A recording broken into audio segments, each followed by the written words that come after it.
School बसेसला त्रास होतात, medical emergency काय असेल त्यात प्रॉब्लेम्स येतात, लेडीज वॉकिंग करून जाऊ नाही शकत.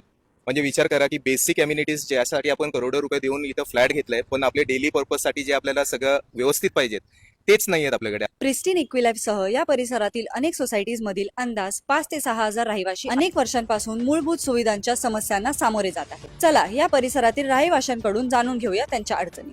तुम्ही सांगू शकता का तुम्हाला सर्वात जास्त कोणत्या गोष्टीचा त्रास होतो? ड्रेनेजचे पाईपलाईन नाही आहेत.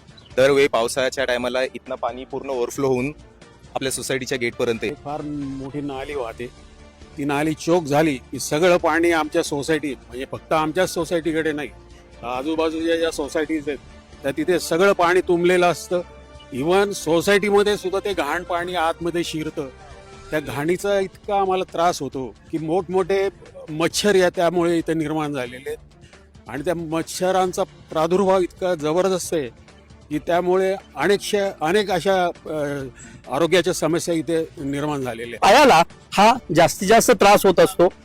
सर्वांचं आरोग्य धोक्यात येऊ शकतं. महानगरपालिकेचे सध्या फक्त 4 आरोचे टँकर येतात पिण्यासाठी. फक्त सध्या तिथे सोसायटीच्या गेट पाशी अक्षरशः ड्रेनेजचा वास येतो. असं वाटतं की कुठल्या तरी गटाराच्या कुठे एक मागास एरियात गेलोत आपण. तिथे एवढं सगळं सांडपाणी, सगळं सडलेलं पाणी असतं.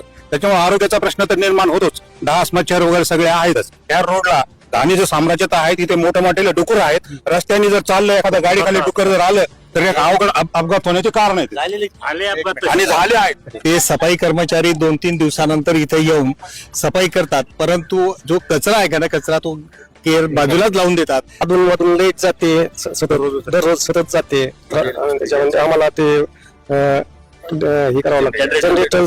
जनरेटरसाठी पैसे लागतात.